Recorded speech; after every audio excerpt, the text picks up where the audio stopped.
Hello everyone, this is Alice at Welldoing. Today I'm talking to Michael Moskowitz, who is a New York-based psychoanalyst.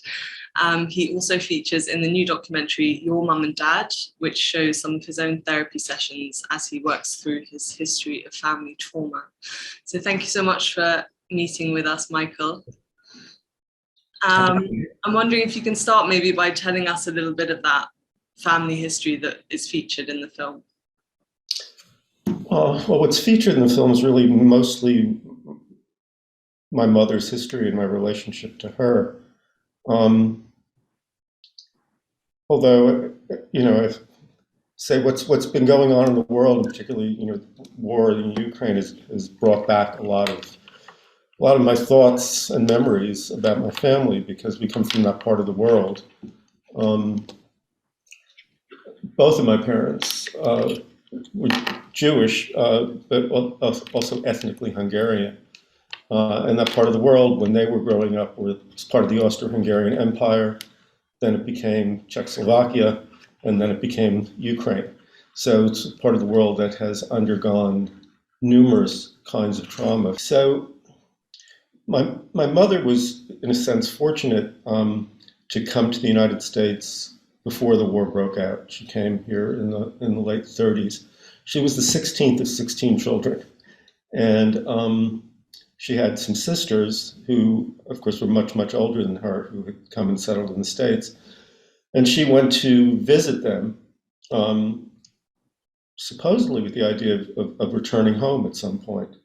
And then the war broke out, and she was left there, married young. She married my father, I think, when she was 19, and and established a life here. But part of what I'm the youngest of three. I had two older sisters. Part of what we all had to deal with was her denial of the reality of what had happened. She, for instance, would never visit Europe because she really kept in mind the idea that things had not changed, that people that she loved were still alive, even though of the 16 siblings, only 8 survived the war. Several were here, and several survived concentration camps. So that was always sort of the backdrop of our lives. It was always there, but never really talked about. Although I had many relatives, when we get together for family gatherings, or when we went to visit, who had tattoos on their arms. So, knew things that happened, and I would discover, sometime before I was a teenager, I discovered newspapers that my mother had collected, showing the horrors of the concentration camps. So it was there, but again, not talked about. I guess to tell me if I'm going on for too long, but I guess to bring it back to the film a bit is part of what I was always struck by in my parents' and relatives' discussion of the world and politics was their racism. Right. And it was sort of typical middle class, maybe Jewish racism, talking about black people as the other, often using the derogatory terms for them, that somehow they were lazy, they weren't working as hard. And I never understood, and would frequently get into arguments with my parents and relatives about how could they be racist based on what had been done to them and their families. Mm-hmm. So that sort of led to my getting very engaged in anti-war and civil rights movement in college, and continuing through my training in psychology and various jobs that I had, and then meeting Kirkland Vaughns, who's in this film, we work with together in a kind of therapy. Interesting. So you have this experience of a kind of unspoken about, but very, culturally strong family network, but then you grew up in a non-Jewish neighborhood. Is that right? Right. So what was that like? It was painful. And it's one of the questions. I do a lot of work with issues of ethnicity and race in my practice. I'd probably say a good over half my practice are people of color or BIPOC people, and it's always a question to me: who settles? Immigrants, many of them children of immigrants. Who settles in a neighborhood in which they're going to be a minority, and who settles in a neighborhood in which they're going to be, part of the community? I think that there is something unconscious, not conscious, but I think that there's some sort of desire on the part of parents who do this to have their children experience same kind of trauma that they've experienced. That they want them to, in some way, to know the world in that way, to understand the cruelty of the world, and in doing so, at the same time, to overcome it. I certainly, it's almost a cliche now, but I certainly hear this, from Black friends and patients. You've got to be 3 times as good or twice as good or whatever, to get ahead. And sort of that was the experience, growing up, and being, regularly taunted and sometimes beaten up for being Jewish. And, my parents' attitude was basically deal with it. That's the world. How important is it for therapists, people working with clients, to understand the impact of kind of these racial and cultural systems, like the impact that they've had on people? I think it's extremely important. It's defining feature of life for so many people. When you talk to,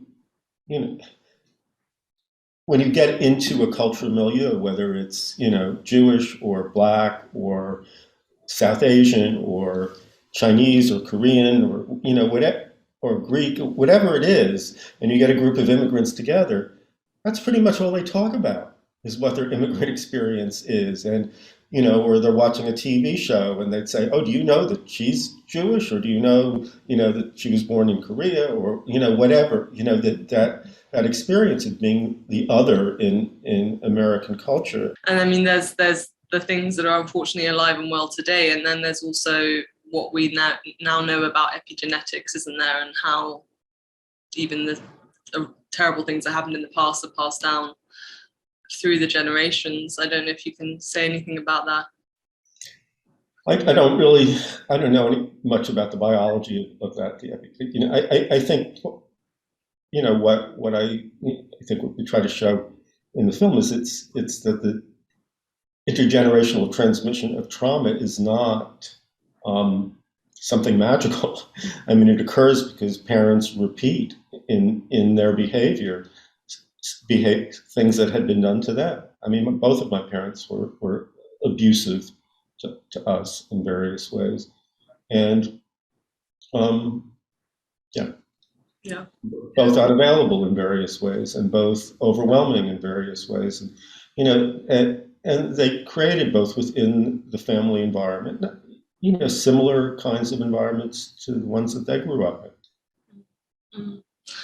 And something you grapple with in the film is this idea of forgiveness. I found that part very moving. And I wonder, from your personal experience and maybe from what you see with your patients, when we know something terrible happened to our own parents, does that make the forgiveness process easier, or does it make it harder because it's all wrapped up with difficult feelings like guilt and empathy and not having the right to feel the way you do, all that kind of stuff? I think it's very complicated. Obviously, what I wanted to get away from, I guess, was this notion that you have to forgive. Fortunately, I feel it was fortunate. I was able to maintain a relationship with my parents. In fact, I developed a better relationship with them, as I, became an adult and had my own children. And, my mother was, not a bad grandmother. I think many people who are not great mothers can be decent grandmothers. And, she had her flaws there too, but we developed a relationship around that. But she never admitted that she'd done anything wrong. she never asked for forgiveness. Mm. And the pain, the pain of the abuse is very vivid with me today. And I don't know. I mean, if she had said, "Please forgive me," I know, that I was horrible at times and I couldn't help myself, whatever, I think I would have said, okay. But it was her continued denial that she had done anything wrong, that, I wasn't going to go out of my way. I mean, what difference does it make in a sense? And I think that often forgiveness, I see with patients, that often forgiveness is a way to deflect from the pain and to not really acknowledge how terrible it was. Mm. Mm. That makes sense. Yeah.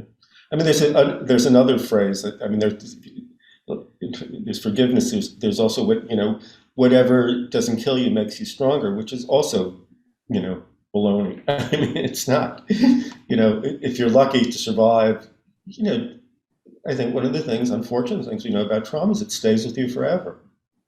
You learn to live with it. You learn to adjust to the wound, but it doesn't make you stronger. It, in fact, in many ways makes you more susceptible to further trauma.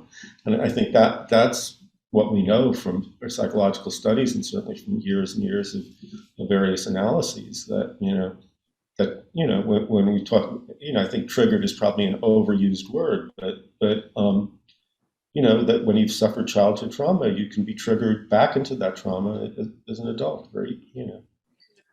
And you can defend yourself against that. And you can learn to live with it. And of course, you can develop out of all of our experiences in life, we can develop wisdom and understanding, but it doesn't make you stronger. So what can psychotherapy and counseling offer people in that situation, do you think? Well, I think, I'm just going to reiterate what I just said. I mean, to learn how to deal with it, to accept it, for one thing. I mean, I think so much of, these are our parents that we're talking about, right? And there's fortunately for most of us, there's not just abuse, there's love. And even if there's not so much love, at least they're taking care of you. At least they're the only people in your life that, your life depends on them. So I think there's a, for many, if not all of us, there's a wish that it not be true that they hurt us so badly. And I think in that wish that it not be true, and that, that there's a denial, which makes it sort of difficult to deal with what really happened, difficult to deal with the pain and the sequela and the wounds. So, I think part of, what's so important in therapy is building a relationship. And I'm not saying this is easy by any means, but building a relationship in which the traumatized person can feel safe to really know what it is that they experienced and to feel that pain. This is, don't want to get too technical here, but I think this is problem with a lot of trauma-based therapies is people try to plunge into the trauma too quickly and can actually re-injure, by causing a reliving. But you really have to create an atmosphere of safety where the person can experience the pain, but knowing that they're being held and taken care of at the same time. So there's that, first to acknowledge it and accept that it happened, and then to see how it's affected you and what you can do or what you want to do to deal with those wounds. If I'm sort of just making this up, but if the trauma has caused you to be afraid of a loving relationship, because it's too intimate and the people you love end up hurting you, do you want to try to overcome that? I mean, some people choose not to. There's nothing that says you have to, but if you do, it's a long and hard process, and there are going to be a lot of mistakes along the way, and you're going to end up reliving some of those things over again. But I think again, the main part of a psychoanalytic treatment that's healing is knowing that you have someone who's going to be there for you and is going to be with you as you live through these experiences. That makes sense.